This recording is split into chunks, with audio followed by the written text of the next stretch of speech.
जय हिंद, वंदे मातरम। बच्चों कैसे हो आप सभी। बच्चों आज हम लोग बात करने जा रहे हैं म्यूचुअल इंडक्शन या अन्योन्य प्रेरण के बारे में। बच्चों अन्योन्य प्रेरण या म्यूचुअल इंडक्शन को समझने के लिए आपको सेल्फ इंडक्शन को समझना बहुत ज़रूरी है। अगर आपने सेल्फ इंडक्शन का वीडियो अभी तक नहीं देखा है तो आप चैनल प्लेलिस्ट में जा करके सेल्फ इंडक्शन का वीडियो ज़रूर देख लें। म्यूचुअल इंडक्शन को स्टार्ट करने के पहले बच्चों हम लोग सेल्फ इंडक्शन के बारे में या स्वप्रेरण के बारे में थोड़ा सा रिवाइज जरूर करेंगे।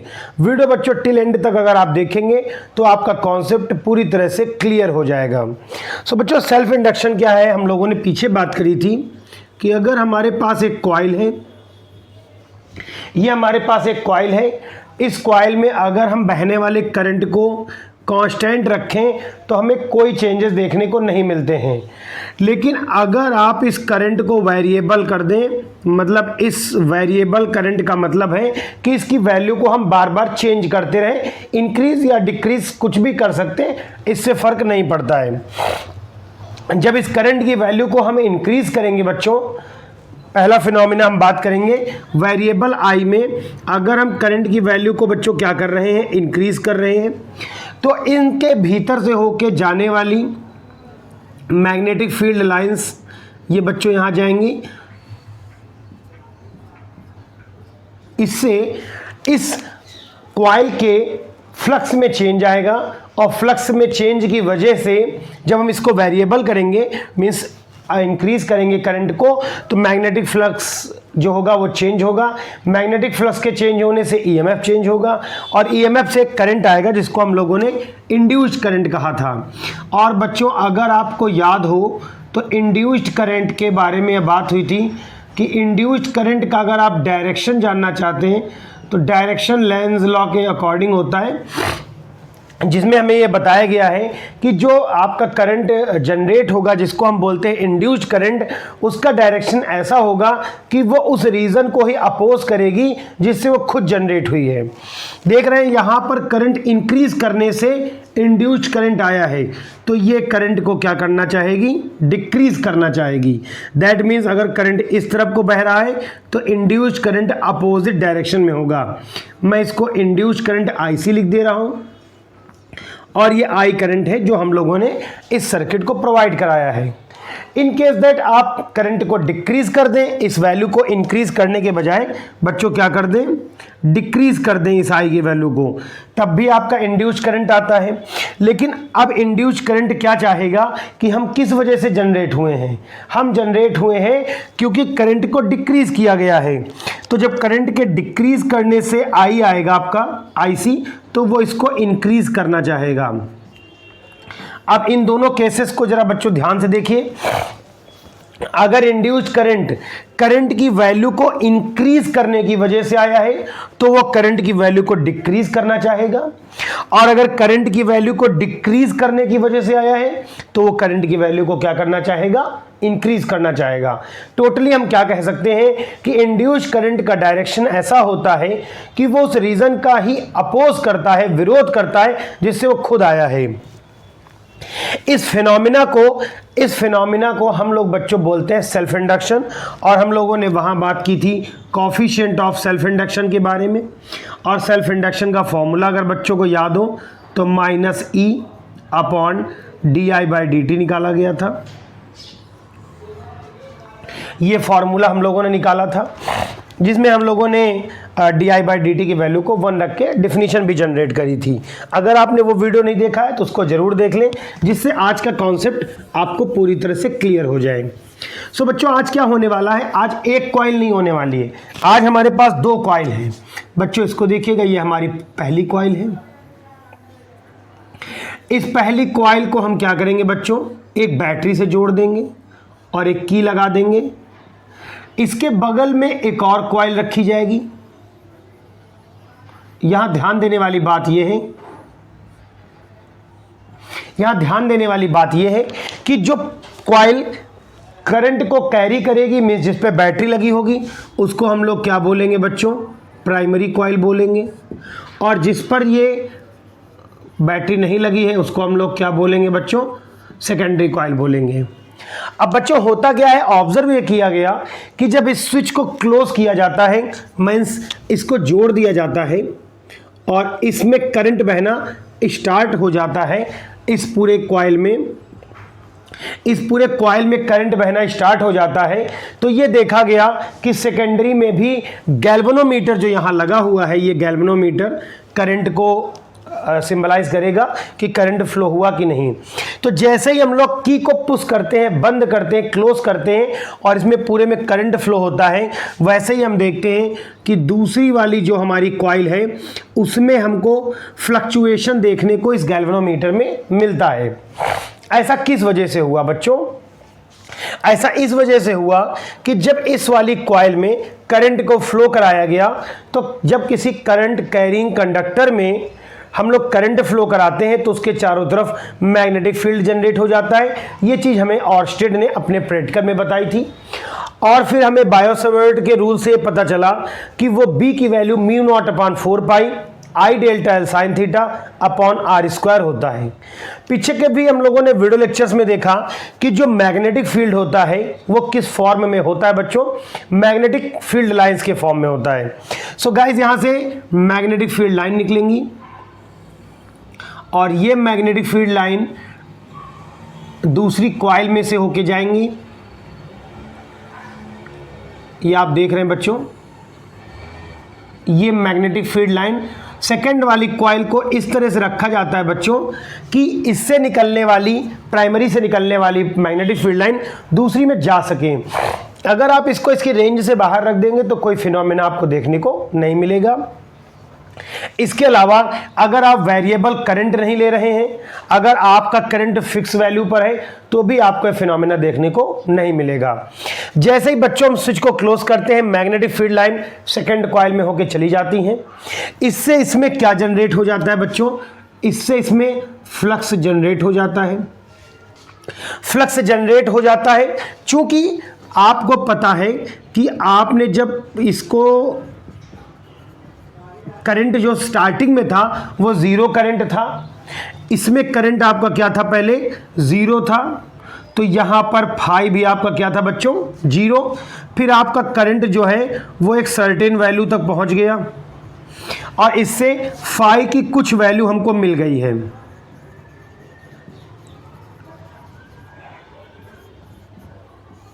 जैसे ही हम लोगों ने इसमें करंट की वैल्यू को जीरो से एक सर्टेन वैल्यू तक पहुंचाया, क्योंकि जैसे ही हम लोगों ने की को क्लोज किया तो इसमें करंट सर्कुलेट हो गया, वैसे इसमें फाई की कुछ वैल्यू जरूर जनरेट हो गई। इसकी वजह से हम कह सकते हैं कि फ्लक्स में आप देखिए चेंजेस आए हैं। फ्लक्स जीरो से कुछ वैल्यू तक पहुंच गया, मींस फ्लक्स चेंज हुआ है। और जब फ्लक्स चेंज होगा तो गैल्वेनोमीटर में आपको सर्टेन चेंजेस देखने को मिल जाते हैं। इसी तरह से हम लोग की को फिर से ओपन कर देते हैं और करंट फिर कहां पहुंच जाता है? जीरो पर। इससे फाई बच्चों फिर कहां वापस लौट जाएगा? जीरो। तो फिर एक दूसरा भी चेंज आया, सर्टेन वैल्यू से फिर कहां पहुंच गया? Flux zero. दैट मीन्स यहां दो बार आपको चेंजेस देखने को मिले। एक बार हुआ है आपका जीरो से कुछ हायर वैल्यू तक और फिर हायर वैल्यू से फिर कहां तक? जीरो। इसके लिए आपको एक बार स्विच को क्या करना पड़ेगा? क्लोज करना पड़ेगा और एक बार क्या करना पड़ेगा? फिर से वापस ओपन। दोनों ही टाइम्स, दोनों बार जितनी बार आप स्विच को ओपन और क्लोज करते हैं, गैल्वेनोमीटर में आपको फ्लक्चुएशन देखने को मिलते हैं। गाइस ये फ्लक्चुएशन आ क्यों रहे हैं वो चीज यहां पे आप क्लियर कर चुके हैं, क्योंकि फ्लक्स की वैल्यू जब चेंज होती है तो आपको हमने बताया था कि बी की वैल्यू चेंज होगी चूंकि करंट चेंज किया गया है। पहली कॉइल में करंट चेंज होता है और करंट के चेंज होने से बच्चों क्या चेंज हो जाएगा? बी चेंज होगा और बी के चेंज होने से चूंकि phi is equal to B A होता है तो बच्चों क्या चेंज हो जाएगा? आपका फाई चेंज हो जाएगा। और फैराडे के लॉ के अकॉर्डिंग अगर ऐसा हो रहा है तो आपको क्या देखने को मिलेगा? सेकंड में ईएमएफ देखने को मिलेगा। सेकंड वाली कॉइल में ईएमएफ जनरेट होता है। यही ईएमएफ बच्चों क्या पैदा कर देता है? सेकंड वाली में इंड्यूस्ड करंट। सेकेंड वाली कॉइल में यही क्या जनरेट कर देगा बच्चों? इंड्यूस्ड करंट जनरेट कर देगा। सो टोटली हम क्या कह सकते हैं कि प्राइमरी कॉइल की करंट की वैल्यू चेंज करने से प्राइमरी कॉइल में करंट की वैल्यू चेंज करने से सेकेंडरी कॉइल में एक हमें करंट देखने को मिलता है, और इस तरह से करंट के जनरेट होने को हम लोग म्यूचुअल इंडक्शन कहते हैं। यहां पर ध्यान देना होगा कि ये करंट इंड्यूस्ड करंट है, और इंड्यूस्ड करंट का जो डायरेक्शन होगा वो अकॉर्डिंग टू लेंज लॉ होगा, और लेंज लॉ के अकॉर्डिंग वो जो इंड्यूस्ड करंट आया होगा उसकी वैल्यू बच्चों इस तरह की होती है, डायरेक्शन इस तरह की होती है कि वो मेन करंट का अपोज करेगी, और वो अपोज किस तरह से करेगी हमने इसके पहले आपको समझा दिया। तो बच्चों ये तो फिनोमिना हो गया म्यूचुअल इंडक्शन। अब आप इसको स्क्रीनशॉट ले लीजिए, तब तक मैं इसका आपको आगे डेरिवेशन बता दूं। सो गाइस आपने स्क्रीनशॉट इसका ले लिया है, और अभी हमें क्या देखना है कि हम ये मान लेते हैं कि जो हमारे पास सेकेंडरी कॉइल है उसमें बच्चों कितने टर्न है, N2 टर्न है, और ये मानना है कि हर कॉइल में से φ2 फ्लक्स अटैच है, φ2 फ्लक्स, और क्या बोलेंगे अटैच्ड विद ईच कॉइल। बच्चों यहां पर हमारे पास सेकेंडरी में कितने हमने चक्कर लगा दिए, कितने टर्न्स लगा दिए, N2 टर्न्स लगा दिए, और हर टर्न में कितना फ्लक्स है उसका, हर फेरे पर कितना फ्लक्स है हमारा φ2, और ये मान लेते हैं कि प्राइमरी में कितना करंट फ्लो हो रहा है बच्चों I1। अब ध्यान देने वाली बात बच्चों ये है कि अगर हमारे पास यहां एक टर्न होता, सिर्फ एक फेरे की कॉइल होती तो φ2 होता, अगर 2 टर्न हो जाते तो 2φ2 हो जाता, अगर ऐसे 10 टर्न होते तो हम क्या बोलते बच्चों, यहाँ पर क्या हो गया फ्लक्स 10, लेकिन हमारे पास एक्चुअल में है कितने टर्न, N2 है, तो हमारा क्या हो जाएगा बच्चों N2φ2। दैट मीन्स सेकेंड वाली जो कॉइल है ये वाली, इस पर टोटल फ्लक्स कितना जनरेट हुआ है N2φ2। अब मैं आपसे एक छोटा सा क्वेश्चन पूछता हूं कि जो सेकेंड वाली कॉइल में जो फ्लक्स जनरेट हुआ है वह किस वजह से हुआ है। सो आपका सिंपलिस्टिक आंसर होना चाहिए कि सेकेंड कॉइल में फ्लक्स जनरेट हुआ है due to the current in the primary coil. पहली कॉइल में ना करंट की वैल्यू चेंज होती और ना सेकेंड में फ्लक्स चेंज होता। तो यहां जो फ्लक्स बच्चों जनरेट हुआ है N2φ2 वो किस पर डिपेंड करता है, प्राइमरी के करंट I1 पर। यहां पर बच्चों अगर डायरेक्टली प्रोपोर्शनल हटा दें तो डायरेक्टली प्रोपोर्शनल हटाने से क्या आता है MI1। अब आप देखें I1 यहां पर इनटू में है, इस साइड कहां जाएगा डिवाइड में, तो हम क्या बोल सकते हैं M is equal to N2φ2 upon I1। यहां पर डायरेक्टली प्रोपोर्शनल हटाने से जो M वर्ड आया है, इस M को ही बच्चों हम लोग बोलते हैं कोएफिशिएंट ऑफ म्यूचुअल इंडक्शन, और हिंदी में बच्चों क्या बोलते हैं इसको, अन्योन्य प्रेरण गुणांक। ठीक है ना। अब हम क्या करते हैं कि थोड़ी देर के लिए इसको ऐसा मान लेते हैं कि यहां पर जो M निकल के आया है उसकी वैल्यू किस किस चीजों पर डिपेंड करेगी, कहां कहां पर डिपेंड करती है। सो बहुत सारे बच्चों को लगने लगा होगा कि M की वैल्यू फेरों पे डिपेंड करेगी, टर्न्स पे, सेकेंडरी के फ्लक्स पे, प्राइमरी के करंट पर, लेकिन बच्चों ऐसा कुछ नहीं होने वाला है। जैसा हम लोगों ने बात करा था सेल्फ इंडक्शन में, वैसे यहाँ पर भी म्यूचुअल इंडक्शन में भी हम यही बताएंगे आपको कि M की वैल्यू किसी भी तरह से इन पर डिपेंड नहीं करती है। जैसे कि हमारा फॉर्मूला होता है, आपको पता होगा, आपने पढ़ा है कि रेजिस्टेंस की वैल्यू निकालें तो रेजिस्टेंस की value R is equal to क्या होती है V अपॉन I। तो आपको ऐसा लगना चाहिए कि रेजिस्टेंस जो है वो पोटेंशियल डिफरेंस पर और R जो है वो I पर डिपेंड करेगा, लेकिन बच्चों ऐसा कुछ नहीं होता है। R किन किन बातों पर डिपेंड करता है बच्चों, R डिपेंड करता है लेंथ के वायर पर, किस पर डिपेंड करता है, क्रॉस सेक्शन पर,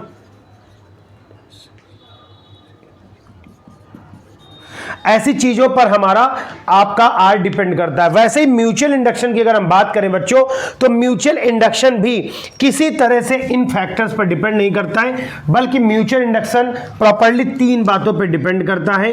पहली चीज तो डिपेंड करता है कि इन दोनों के बीच का डिस्टेंस कितना है, इन दोनों का डिस्टेंस कितना है, ठीक है। इन दोनों के बीच का जो मीडियम है वो बच्चों कैसा रखा गया है, इनका बच्चों शेप और साइज कैसा है, इनका शेप और साइज कैसा है, ओरिएंटेशन पर भी डिपेंड करता है। तो इन चीज़ों पर आपका m डिपेंड करेगा। आप कहीं भी मन पे न बैठाइए कि m की वैल्यू N2, Φ2 और I1 पर डिपेंड करेगी। वो डिपेंड करेगी इन कॉइल्स का शेप साइज कैसा है, इन कॉइल्स का जो बच्चों ओरिएंटेशन है वो कैसा है, इन चीज़ों पे हमारी m की वैल्यू जो है वो बच्चों डिपेंड करती है। सो गाइस हम यहाँ पर क्या कर ले रहे हैं, यहाँ पर हम ऐसा मान लेते हैं कि जो I1 की वैल्यू है बच्चों वो 1 एम्पियर है। दैट मीन्स जो प्राइमरी कॉइल है हमारी I1 उस पर कितना करंट फ्लो हो रहा है, 1 एम्पियर। तो बच्चों अगर हम यहाँ पर I1 की पोजीशन पर 1 रख देंगे दैट मीन्स हमारा m इज इक्वल टू कितना आ जाएगा बच्चों, N2 Φ2। यहां से छोटी सी हम एक डिफिनीशन बना सकते हैं। और बच्चों डिफिनीशन क्या बना सकते हैं, डिफिनीशन ये बोल सकते हैं कि हिंदी की डिफिनीशन बच्चों डिस्प्ले पर है, the coefficient of mutual induction is equal to the flux linkage of the secondary coil, equals to the flux linkage of secondary coil while, ये कब होगा, while the current in primary coil is 1 ampere और unit. ठीक है, Hindi medium के बच्चे क्या बोलेंगे कि जो म्यूचुअल इंडक्शन होता है अन्योन्य प्रेरण गुणांक वो किसके बराबर होता है, फ्लक्स ग्रंथिताओं के मान के बराबर होता है। लेकिन ऐसा कब हुआ, जब प्राथमिक कुंडली में धारा 1 एम्पियर बह रही हो। सो गाइस ये डिफिनीशन जो बच्चों ने अगर सेल्फ इंडक्शन का वीडियो देखा है तो उनको लग रहा होगा बच्चों कि ये कुछ ना कुछ मिलता जुलता आपका सेल्फ इंडक्शन से ही है। सो गाइस मैं आपको सजेस्ट करूंगा कि ऊपर आई बटन पर क्लिक करके आप बच्चों सेल्फ इंडक्शन का वो वीडियो जरूर देख लें, बहुत ही इंपॉर्टेंट वीडियो है। और अभी वीडियो में कहीं जाइए नहीं, हम लोग इसी वीडियो में आगे न्यूमेरिकल्स के बारे में भी बात करेंगे। गाइस आप सभी को याद होगा आपने फैराडेज लॉ पढ़ा है, और फैराडे लॉ में आपने क्या पढ़ा है कि जो ईएमएफ होता है वो rate of change of flux के डायरेक्टली प्रोपोर्शनल होता है। सो गाइस यहाँ ध्यान देने वाली बात ये है कि सेकेंडरी में जो फ्लक्स पैदा हो रहा है, फ्लक्स इसमें तो पैदा नहीं हो रहा है, सेकेंडरी में पैदा हो रहा है, तो हम बोलेंगे सेकेंडरी में जो फ्लक्स पैदा हुआ है E2 वो किस पर डिपेंड करता है, वो डिपेंड करता है is directly proportional to the rate of, या फिर आप डायरेक्टली प्रोपोर्शनल लगाएं तो N2 पे लगा सकते हैं, तो minus N2 del Φ2 upon del T। यहां ध्यान देने वाली बात बच्चों केवल इतनी होगी कि यहां पर N2 और Φ2 लिया गया है, और भाई N2 Φ2 लेंगे ही, क्यों, क्योंकि फ्लक्स में चेंजेस कहां पर आ रहे हैं, सेकेंडरी में आ रहे हैं ना कि प्राइमरी में। तो बच्चों यहां पर Φ2 लिया गया, ये N2 भाई साहब जो है ना वो बड़े बेचैन होकर अंदर पहुंच गए। सो N2 Φ2 इज इक्वल टू क्या हो जाएगा बच्चों, डेल T हो जाएगा। ये हमारी E2 की वैल्यू आ गई, E2 की वैल्यू क्या होगी, माइनस डेल, और अभी आपने देखा हम लोगों ने इसको लिखा MI1 अपॉन डेल्टा T। देखिए M को बाहर आना पड़ेगा क्योंकि ये वेरिएबल वैल्यू नहीं है, अभी बताया M तो कांस्टेंट है ना, I1 और T पर तो डिपेंड कर नहीं रहा है आपका, तो इसको हम बाहर निकाल लेते हैं और E2 इज इक्वल टू क्या लिख देते हैं, माइनस का M लिख दे रहे हैं और क्या लिख दे रहे हैं, delta I1 upon delta T। अब बच्चों देखें ये delta I1 upon delta T है, इधर इनटू में इधर डिवाइड में आ गया, तो M इक्वल्स टू हमारा क्या आ जाता है बच्चों, M इक्वल्स टू आ जाता है minus E upon delta I1 upon delta T आ गया। ये हमारा बच्चों सेकंड फॉर्मूला हो गया, और ये रिलेशनशिप दिखाता है, यहाँ पर E2 है तो यहाँ E2 लिख देता हूँ मैं। अब होने क्या वाला है, होने ये वाला है बच्चों कि हम मान लेते हैं कि जो rate of change of current है, जो प्राइमरी कॉइल में आपका करंट की वैल्यू चेंज हो रही है वो 1 एम्पियर पर सेकंड से हो रही है, delta I1 by delta T, और हम इसकी वैल्यू क्या मान ले रहे हैं, 1 एम्पियर पर सेकंड मान ले रहे हैं। तो अगर मैं यहाँ पर 1 एम्पियर पर सेकंड रख दूं तो बच्चों आपका M इज इक्वल टू क्या आ जाएगा, M इज इक्वल टू बच्चों E2 आ जाता है। अब डिफिनीशन यहां से क्या हम बना सकते हैं बच्चों, बड़ी सिंपल सी डिफिनीशन है, आप सभी भी बनाना सीख गए होंगे। हम यहां पर बोलेंगे that coefficient of mutual induction, ये M क्या है, कोफिशिएंट है, किसका कोफिशिएंट है, म्यूचुअल इंडक्शन का। Coefficient of mutual induction is equal to the EMF of the secondary coil, किसके इक्वल हुआ, सेकेंडरी कॉइल के ईएमएफ के, while the rate of change of current in the primary is 1 ampere per second. That means अगर primary coil में 1 ampere पर second के हिसाब से करंट चेंज हो रहा हो तो सेकेंडरी कॉइल का जो ईएमएफ होगा वो किसके इक्विवेलेंट हो जाएगा बच्चों, कोएफिशिएंट ऑफ म्यूचुअल इंडक्शन के। सो गाइज यहां पर हमें सीखना ये होगा कि ई जो है वो आपका एल के ही जैसा दिख रहा होगा आपको, और इसका जो अगर हम चाहें यूनिट की बात करने तो बच्चों वही पुरानी यूनिट हो गई हेनरी। हेनरी का यूज किया जाता है, और हेनरी आया कहां से एक्चुअल में, तो बच्चों समझना बहुत इजी है। अगर हम 1 एम्पियर पर सेकेंड तो ले ही चुके हैं, अगर हम ये मान लें यहां पर कि E2 भी 1 वोल्ट है तो हम बोलेंगे क्या है, M is equal to E है, नहीं M is equal to 1 henry है।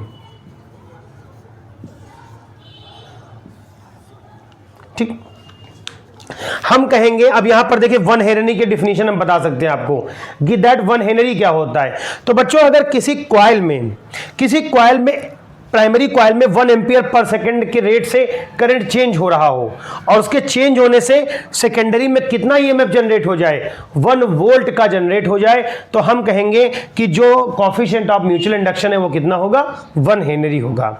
सो बच्चों देखिए ये तो हमारा टॉपिक जो है वो कोएफिशिएंट ऑफ म्यूचुअल इंडक्शन पूरा हो गया, लेकिन अभी न्यूमेरिकल्स बचे हुए हैं। सो बच्चों इसका स्क्रीनशॉट ले लीजिए, और अगर आपको वीडियो पसंद आया है और आपको लगता है कि आपके लिए मेहनत की जा रही है तो बच्चों चैनल को सब्सक्राइब करके बेल आइकन को जरूर दबा दीजिए, जिससे आगे आने वाले लेटेस्ट वीडियोस की नोटिफिकेशन आपको सबसे पहले मिल जाए।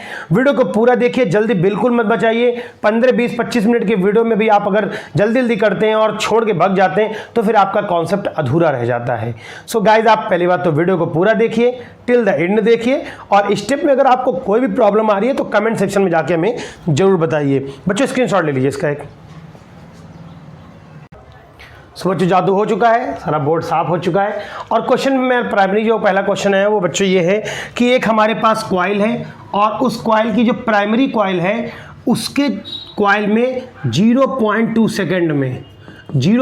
सेकेंड में जो करंट है वो बच्चों क्या हो गया है, कह रहे हैं कि 0.5 एम्पियर टू 0.2 एम्पियर पहुंच गया बच्चों। ऐसी कंडीशन में अगर सेकेंडरी में आपका कह रहे हैं कि सेकेंडरी में ईएमएफ बताओ अगर म्यूचुअल इंडक्शन की वैल्यू 1.66 है तो। सो गाइस हमें इसकी वैल्यू फाइंड आउट करनी है, ये हेनरी हो जाएगा। अब बच्चों मैं अगर यहाँ पे देखूँ तो डेल्टा आई की वैल्यू है मेरे पास, डेल्टा आई अगर मैं निकालना चाहूँ तो दोनों को माइनस करूँगा। यहाँ ध्यान देने वाली बात ये होगी कि ये वैल्यू मिली एम्प में दी है तो मैं यहाँ पर मिली एम्पियर लिख दे रहा हूँ। तो डेल्टा आई बच्चों कितना हो जाता है, 0.3 मिली एम्पियर। इसको एम्पियर में अगर बदलूँ तो आगे क्या लगाना पड़ेगा, 10⁻³ एम्पियर। अब फॉर्मूला अगर लिखा जाए बच्चों तो आपने पढ़ा था माइनस का E2 delta I by delta T. अब E2 अगर निकालें तो हो जाएगा L into delta I by delta T. अगर आप L की वैल्यू देखें तो 1.66, डेल्टा आई 0.5 से 0.2 हो गया है, मीन्स 0.3 इंटू 10⁻³ आ जाएगा, और टाइम बच्चों क्या है 0.2 है। Delta I by delta T है बच्चों। डेल्टा यहाँ पे थोड़ा सा कंफर्म है, मिली एम्पियर नहीं दिया बच्चों, ये एम्पियर ही दिया है। टाइम बच्चों मिली सेकेंड दिया है, तो ये यहाँ पर मिली एम्पियर नहीं होगा, एम्पियर ही होगा। टाइम जो है वो 0.2 इंटू 10⁻³ होगा। 10⁻³ अगर ऊपर जाता है तो 0.3 इंटू 10⁻³ पॉजिटिव, 0.2 और 0.5 हट गए हमारे। अब बच्चों 10⁻³ अगर देखें तो 10⁻³ जो है वो बच्चों इसको रिप्लेस करेगा और 166 इंटू 3 हो जाएगा, और इसके अपॉन में लिखा रहेगा 2 से डिवाइड करेंगे बच्चों क्या आ जाएगा, 2 8 जा 16, 2 4 जा 8। अगर इसको बच्चों कुछ वैल्यू रॉन्ग है, मैं इसको एक्यूरेट करता हूँ, तब तक आप देख लीजिए जरा सा। बच्चों जो वैल्यू दी थी वो 0.2 सेकेंड नहीं 2 मिली सेकेंड दी हुई थी, तो यहाँ पॉइंट नहीं लगा हुआ है, तो ये पॉइंट फिर मैं अगर इसको नहीं हटाऊँगा तो यहाँ पे 0.3 लिखा रहेगा, और ये 3 0 इसके दोनों के पॉइंट को हटा देंगे यहाँ पर, इसके और इसके अपॉन में 2 लिखा रहेगा, तो 2 8 जा 16 और 2 4 जा बच्चों क्या आ जाएगा हमारा, 2 3 जा हो जाएगा, और 3 से मल्टीप्लाई कर देंगे तो क्या आ जाएगा 249 वोल्ट। सॉरी काफ़ी कन्फ्यूज़न हो गया इस क्वेश्चन में। सो बच्चों वो वैल्यू राइट डाउन करने में थोड़ी सी इशू आ गया है। इसका सेकंड क्वेश्चन बच्चों आपके डिस्प्ले में आ गया है। आप इसको सॉल्व करके इसकी क्या वैल्यू आएगी हमें कमेंट सेक्शन में ज़रूर बताइए। वीडियो आपको कैसा लगा हमें वो भी कमेंट सेक्शन में बताइए। अगर अच्छा लगा है तो लाइक करके शेयर कर दीजिए। अगर कोई कमी है तो कमेंट सेक्शन में जाके जरूर बताइए, जिस तरह के सुधार की आपको ज़रूरत महसूस होती है। बच्चों चैनल में बने रहिए और सब्सक्राइब कर दीजिए, जिससे नए आने वाले वीडियो की नोटिफिकेशन आपको टाइम से ज़रूर मिल जाए। Thanks for watching and joining your education channel educate everyone. जय हिंद, वंदे मातरम।